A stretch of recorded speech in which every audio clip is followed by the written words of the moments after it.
Magandang hapon, mga bata! Magandang hapon din po! Ngayon, manatili tayong nakatayo para sa ating panalangin. Yuko ang ating ulo at ipikit ang ating mata. Amen! Ngayon, bago kayo umupo, maaaring pakipulot ang mga kalat sa ilalim ng inyong upuan. Pagkatapos ay maaari na kayo umupo. Upos po! Ngayon, mainenda akong alituntunin na dapat ninyong sundin hanggang matapos ang ating talakayan. At dapat kayo ay masigla. Pakibasa ang una, mga bata. Sumunod sa mga tagubilin ng guro. Pangalawa, Itaas ang kanang kamay kapag gustong sumagot. pangatlo, Gumamit ng paggalang na pananalita. pang-apat, Linisin ang mga paligid at umupo ng maayos. at panghuli. Ayusin ang gamit at silid-aralan. Maasahan ko ba ang mga ito sa inyo, mga bata? Opo! Magaling kung ganon. Ngayon, ano nga ulit ang pinag-aralan natin noong nakaraang araw? Yes? Kagamitan sa paniluto po. Magaling. Magbili ka kayo ng halimbawa? Ma'am. Yes. Sandok po. Magaling. Ano pa? Ma'am. Yes. Ma'am Candelo po. Tama. Sige. Palayo po. Magagaling. So ngayon, may ipapakita akong mga larawan at gusto kong tuturuan ninyo kung ano ang mga ito. Handa na ba kayo, mga bata? Opo! Ang unang larawan ay, ano kaya ito, mga bata? Ma'am, Hello Kitty po. Magaling. Nakapanood na ba kayo ng Hello Kitty? Opo! Anong kulay ni Hello Kitty? Pink! I love pink. Ma'am, Tama, magaling. Red. Ang pangalarawan ay, Spider-Man. Spider-Man. tama. Paborito mo ba si Spider-Man? Stickers po. Opo. Nanonood ba kayo ng Spider-Man? Hindi po. Magaling. Sa mga pinakita kong mga larawan, naranasan niyo bang iguhit ang mga ito? Opo! Ngayon, may idea na ba kayo sa ating pag-aaral ngayong araw, mga bata? Opo! Ano yun? Ma'am, Yes? pagbuhit po. Tama, ang pag-aaral natin ngayong araw ay ang mga kasangkapan at materyales sa pagguhit. Ngayon ay dumako na tayo sa ating aralin. Ngayon mga bata ay dumako na tayo sa ating panibagong aralin at ang ating pag-aaralan ngayong umagang ito ay pagbasa ng mga bata. Mga kasangkapan at materyales sa pagguhit. Tama, ang ating pag-aaralan ngayon ay mga materyales sa pagguhit. Meron ba kayong mga materyales sa pagguhit, mga bata? Meron po! Gaya ng ano, magbigay ng mga Lapis po! Tama, ang lapis ay isa sa mga ginagamit natin sa pagguhit. Ngayon mga bata ay makinig kayo ng mabuti at sisimulan na natin ang ating pagtatalakay. At ang una natin tutuklasin ay ang pakibasa nga po mga bata. Kasangkapan. Ito ay mga kagamitan na nakakatulong upang magawa ng maayos at mabilis ang isang gawain katulad ng pagguhit. Tama, ang kasangkapan daw po ang mga kagamitan na tumutulong upang makapag-drawing tayo o kayo. At ngayon ay pag-aaralan naman natin ang mga uri ng kasangkapan. Ang una ay ang, makibasa nga po mga bata, Drawing board. Dito inilapat ang drawing paper. Ito ay yari sa kahoy na karaniwang may sukat na 16 by 44 pulgada. ang una ay ang drawing board. Nakakita na ba kayo ng ganito mga bata? Opo! Kung ganun, saan nyo naman ito nakikita? Sa paaralan po. Tama, ang drawing board ay meron din dito sa ating paaralan. Dahil kung wala ito, ay wala kayong pag-drawingan ulit kaya ay pagbubuhitan. At ang pangalawa ay ang, pakibasa nga po, Ruler.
kunyari, gumagawa ka ng ng linya sa baba. So, yung kasangkapang yan ang dapat natin gamitin. Ngayon mga bata, nakakita na ba kayo ng ganyan?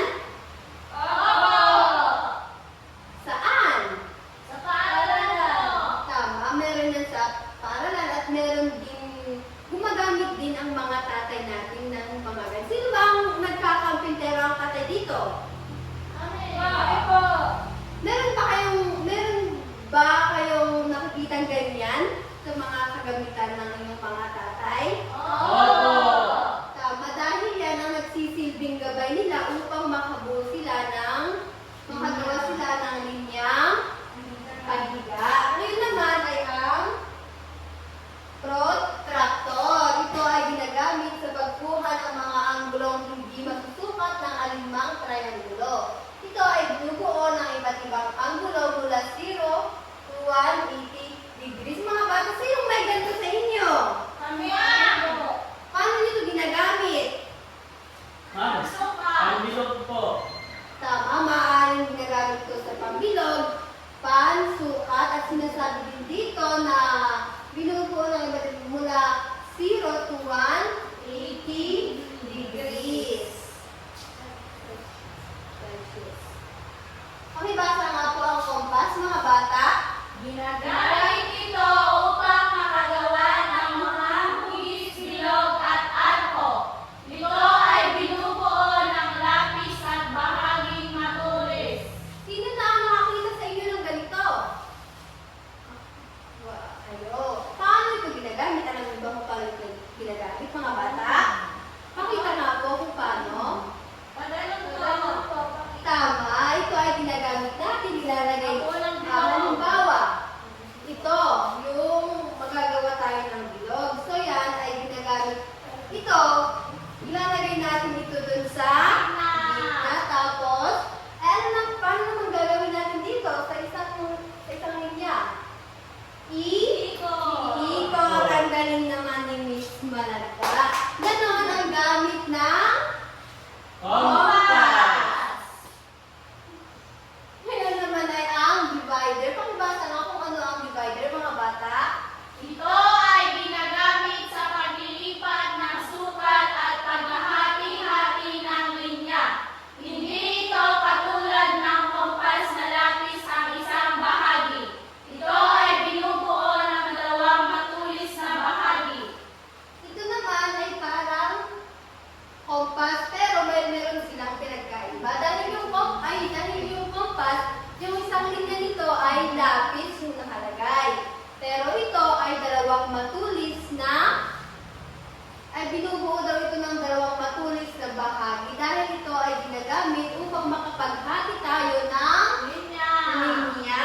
Kunyari, ang paggagawa ka ng bilog, ibibilog mo lang yun, pero maaalis yung mga excess na gamit sa papel. Mga bata, kung makakakita kayo ng ganito, tama bang gamitin nyo ito sa mga iba't ibang kagamitan?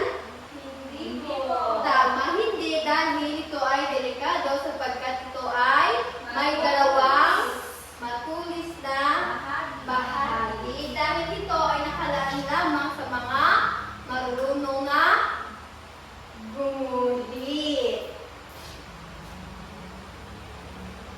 Pakibasa nga po ang panghuli, mga bata. Ito ay ginagamit upang makagawa ng kurbang linya. Ito na maaaring gawa sa kahoy, plastic o metal. Nakakita na ba kayo ng ganitong uri ng parang ruler, mga bata? Opo. Tama, ito naman ay ginagamit natin upang makagawa daw ng mga kurba-kurbang Linya. linya at maaaring gawa ito sa kahoy, plastic o Metal.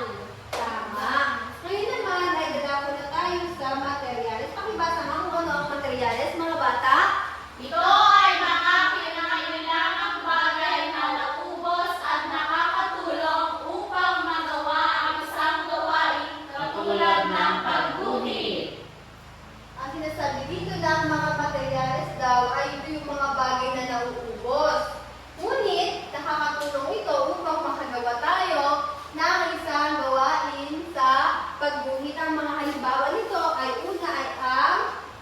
Lapis. Pakibasa nga kung ano ang lapis, mga bata.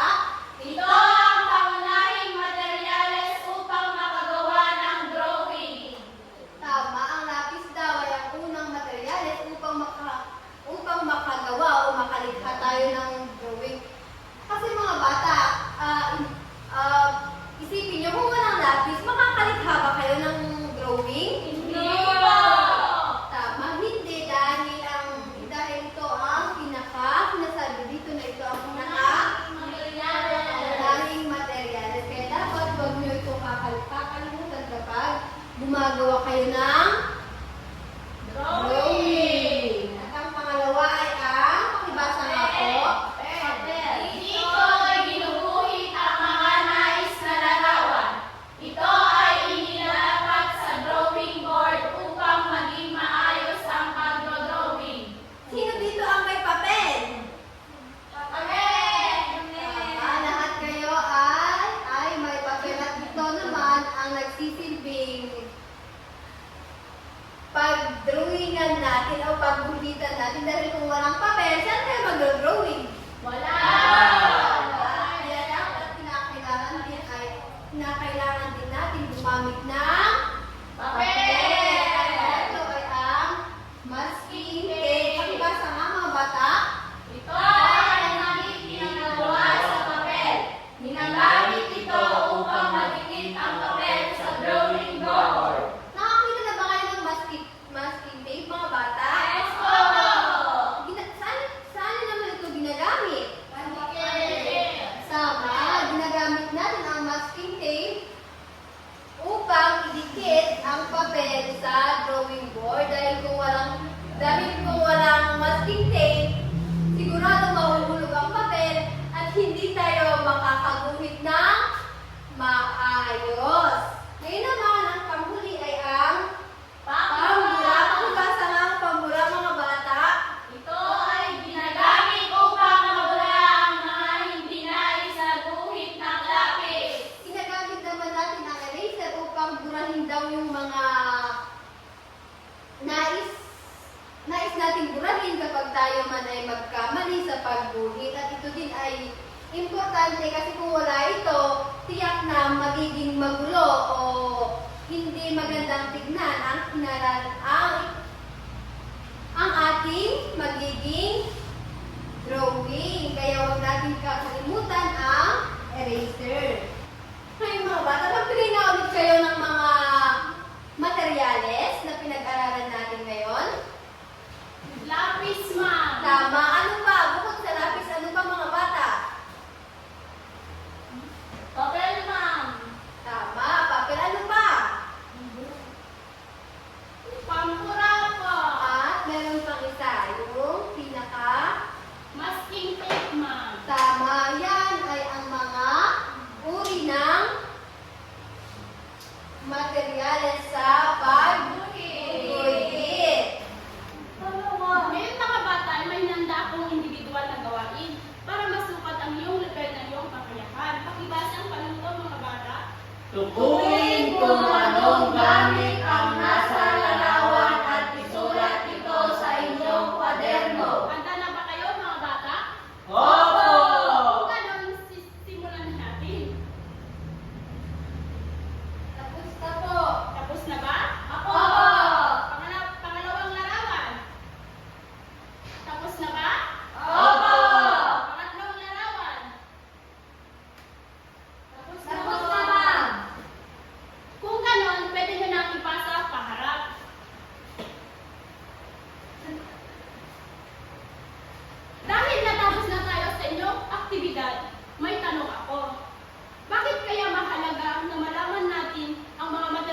Magaling! At ano pa mga bata? Ma'am, Yes, G? sa paggawa po ng slogan, Magaling! Ang inyong mga sinabi ay tama. at dahil tapos na tayo sa ating talakayan, at kung nakinig kayo ng mabuti, ay may katanungan ako. Ano nga ulit ang ating pinag-aralan, mga bata? Yes, si Lisa? Mga kasangkapan at materyales sa pagguhit, sir. Magaling. Maaari ba kayong magbigay ng Compass. halimbawa ng kasangkapan, mga bata? Si Lisa? Drawing board, sir. Mahusay. Precious? Compass, sir. At maaari din ba kayong magbigay ng mga materyales sa pagguhit? Sir. Kim? Lapis po. Tama. Winnie? Eraser po. Tama. Masking tape, sir. Tama. Ano pa?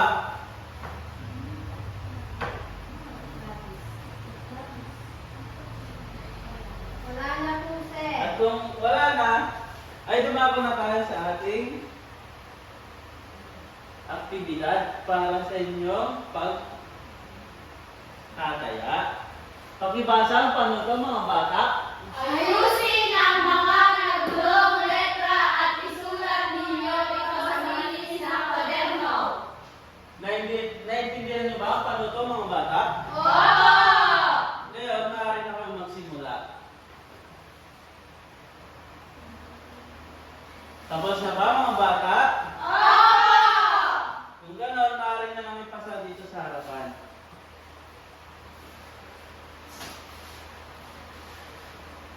At ngayon, dahil lubos nyo nang naintindihan ng ating inaral, ay hindi na ako magbibigay ng inyong takdang aralin. Yay!